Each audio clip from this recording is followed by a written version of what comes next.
Hello नमस्कार रामराम मंडळी, कसे आहात तुम्ही सगळे. आपल्या वनश्री विला ब्लॉग्स या यूट्यूब चॅनलमध्ये तुमचे खूप खूप स्वागत आहे. तर हा ब्लॉग आम्ही रात्रीपासून सुरू करत आहोत आणि रोज काय मेनू करायचा हा तर प्रश्न सगळ्याच गृहिणींना असतो आणि हिरव्या भाज्याही फारशा खाव्याशा वाटत नाहीत. मग असं खिचडी वगैरे बरं वाटतं आणि आता आम्ही सगळे मेंबर जास्तीचे जमून गेलो आहे, त्याच्यामुळे फक्त खिचडीने नाही होत. मग आईने हा थापटवडी बनवायचा घाट घातला. तर हे डाळीचं पिठाचं प्रमाण सांगते का जरा. ते ना 1 वाटी डाळीचं पीठ जर राहिलं ना तर 1.5 वाटी पाणी परफेक्ट असतं त्याला. हां, हो. इकडे माझी खिचडीची तयारी सुरू होती आणि वनश्रीसाठी पिवळी खिचडी करावी लागते. तिची पिवळी आणि आमची तिखट, त्याच्यामुळे मी ते करत होती. आई थापटवडी आणि अवंती शूट करत होती. तर आता इथे पीठ चांगलं पाणी टाकून एकजीव करून घेतोय. आई इथे गुठळ्या मोडून घेते सगळ्या आणि त्याच्यात थोडंसं हळद आणि मीठ पण टाकून घेतलं. प्रमाणानुसार मीठ. हां, आणि मग इकडे कढईत तेल तापायला ठेवलं आणि त्याच्यामध्ये मग जरा तेल तापलं की हिंग, जिरं, मोहरीची फोडणी देऊन घेतली. हां, आणि एका साईडला लगेच मिक्सरमध्ये हिरवी मिरची आणि लसूण आणि ओवा, थोड्याशा ओवा यांचं मिश्रण करून घेतलं आणि ते आता तेलात चांगलं परतून घ्यायचं ते मिश्रण. हां,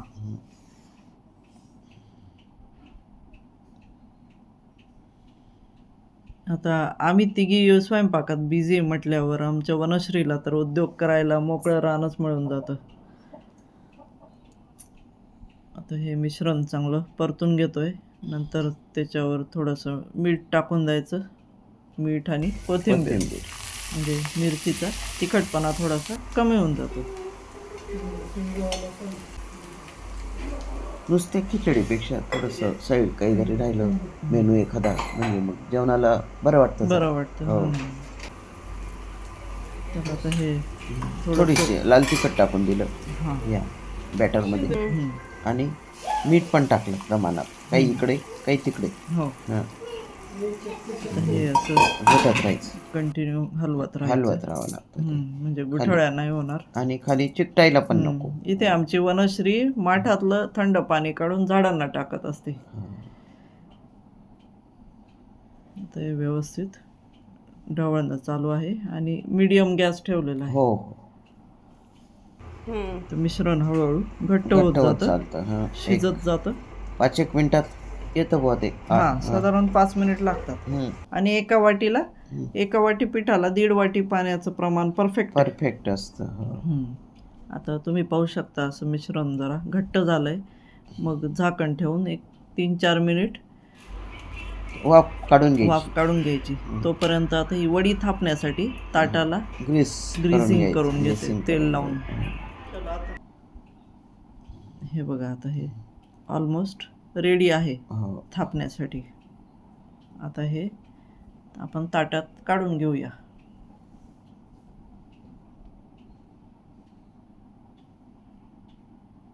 हे उन्हाळ्यात थोडे असे चटपटीत पदार्थ बरे जातात.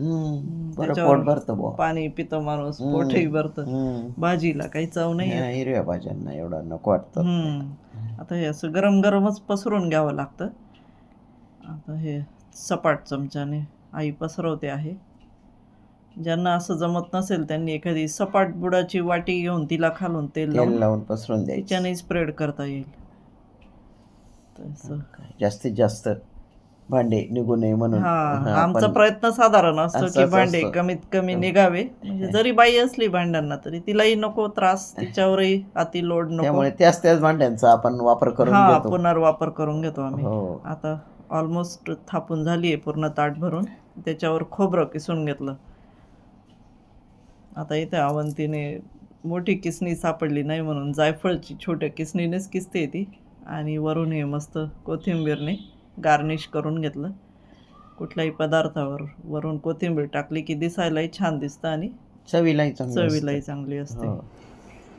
ते थोडं दाबून घेतलं नंतर आपण ती कोथिंबीर अशी दाबून घेतली.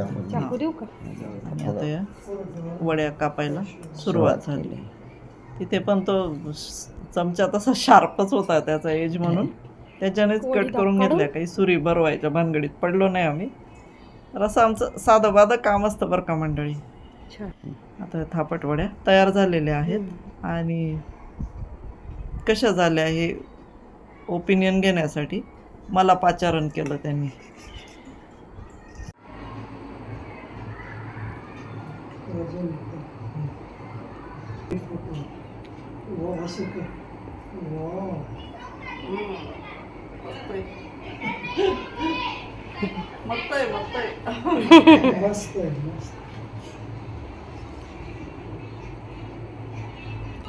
उंगलियां काटते रे जाऊन. मंडळी तुम्हाला तर माहितीच आहे, उन्हाळा सध्या खूप कडक आहे या वर्षीचा. आणि त्याच्यामुळे आता बघा इथे रात्रीचे जेवण करून सगळं किचन वटा आवरून सगळं पॅकअप झाल्यावर आता आम्ही झाडांना पाणी मारायचा प्रोग्राम सुरू केला. कारण पाणी देणं आज खूप गरजेचं होतं आणि दिवसा पण या गोष्टींना वेळ नाही मिळत. आणि उद्या सकाळी कसं अवंती म्हणे आपण शेतात जाऊन येऊ, मग सकाळी काय काय करणार, म्हणून मग रात्रीच झाडांना म्हटलं चला पाणी घालून देऊ. आणि ते पण बरेच पाण्यावरच आलेले होते, अगदी माना टाकत होते. तर मग हीच वेळ आयडियल आहे म्हटलं. आणि कसं आहे, रात्रभरात चांगलं त्यांना मनसोक्त आंघोळ घालून दिली आणि मुळांनाही चांगलं थंड हवा होऊन जातो आणि रात्रभरात छान दिवसापेक्षा रात्रीचं पाणी जास्त लागू पडतं. म्हणजे एकतर अर्ली मॉर्निंग किंवा मग रात्री हो, अंधार पडल्यावर किंवा सूर्यास्त झाल्यानंतर पाणी देणं योग्य असतं. कारण दिवसा जर पाणी भरलं तर मग ते पाण्याचं बाष्पीभवन पण जास्त होतं आणि त्याच्याने मुळांची उलट जास्त टेम्परेचर वाढून अजून मुळं शॉकमध्ये जातात किंवा झाडं वाळतात. त्याच्यामुळे पाणी मारल्यावर कसे फ्रेश दिसायला लागले लगेच. आणि वारा पण मस्त थंड येतो, गार सगळं भिजलं. छान आहे एकदम. गारवा होऊन गेला लगेच ना. हे थोडंसं पण भिजवून ठेवावं लागतं, कारण पक्षी विष्ठा करून ठेवतात ना, ते पण स्वच्छ होऊन जातं. लाईट ऑन करायचं कॅमेरा,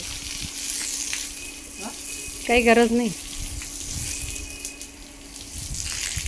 थोडं इकडे टॉयलेटमध्ये पण मारून दे.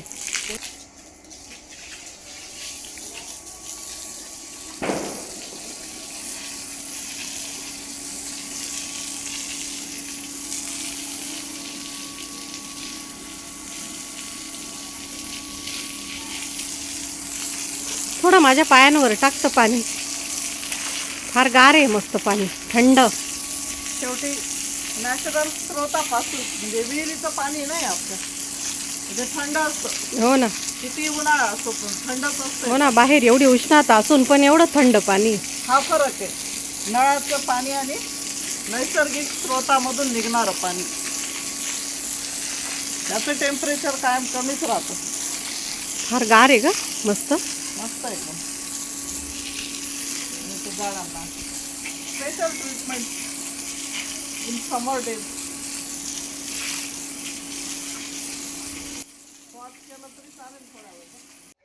तर हा ब्लॉग आता दुसऱ्या दिवशी सकाळी कंटिन्यू होतोय. हे गेस करू शकता का मंडळी काय आहे तुम्ही? तरी आहेत अमरवेलच्या मुळ्या. आणि हे आमचं जे कदंबाचं एक झाड आहे ना, त्याच्यावरून मला खाली आलेल्या अचानक दिसल्या. म्हटलं चला हे पण आपण शूट करून आपल्या मंडळींशी शेअर करू. तर अमरवेल तशी ही परजीवी वनस्पती आहे. ती पक्ष्यांच्या विष्ठेतून वगैरे आमच्या ह्या कदंबाच्या झाडावर आली असावी आणि आता तिने त्या झाडावर पसरायला सुरुवात केलेली आहे. तसं ही अमरवेल म्हणजे झाडांसाठी आणि शेतकऱ्यांसाठी फार नुकसानकारक असते. पण आयुर्वेदात तिचं महत्त्व आहे. हिच्या ह्या मुळ्यात खोबरेल तेलात उकळून ते जर केसांना लावलं ना, तर केस गळती होणे वगैरे आणि केस वाढ पण चांगली होते. केसांसारख्याच आहेत बुवा त्यामुळे आपण. त्या जशा वाढत जातात तशी केस वाढतात. अमर्यादित तसेच केसही वाढतात असं म्हणायला हरकत नाही. पण ती नष्ट केलेलीच बरी. बाकी शेतकऱ्यांनी नष्ट पण ती अशी फेकून नाही द्यायची, तोडून कागदात गुंडाळून मग फेकायची किंवा जाळायची, तरच ती नष्ट होते. नाहीतर मग ती पुन्हा ती धरून घेते तिथली जागा. याचं झाड पण दाखव. भोकरला पण आलेत भोकर. आधी दाखव, रिठे दाखव. हे रिठे आलेत असे खाली खूप पडलेले आहेत. गाड्यांखाली चेंगरले जाऊन असं बी निघतं त्याच्यातून काळ. हे रिठ्याचं झाड आहे. वर पण बरेच रिठे आहेत. ते वरती लागलेले झूम करून दाखवते हा. जा गावंती. कॅमेऱ्यात येत नाही येत अजून.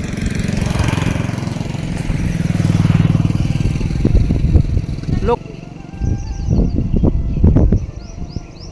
हे असे टोकाला दिसत आहेत. हा हे पहा, हे रिठे आहेत. चला चला चला. नंतर घरी गेल्यावर मग दिवसभराचं शूट काही आम्ही केलं नाही आणि मग रात्री संजनाचा वाढदिवस होता, तो मग आम्ही साजरा केला.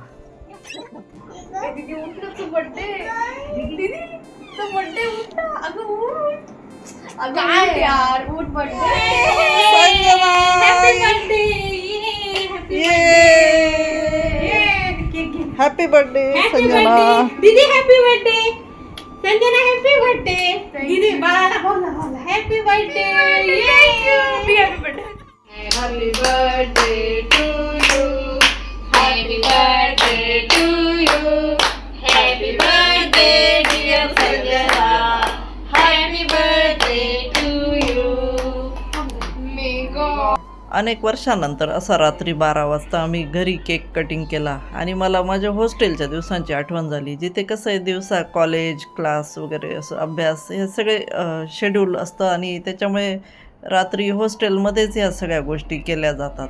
तर आता इथे आम्ही अनायासे सगळे जमलो होतो. मग असं ठरलं की संजनाला रात्रीच आपण सरप्राईज देऊया आणि दिवसाही अनेक कामं असतात, तर काय काय करणार म्हटलं, म्हणून मग हे रात्रीच आम्ही छान छोटंसं सेलिब्रेशन केलं आणि सगळ्यांनी एकमेकांना मस्त केक भरवला.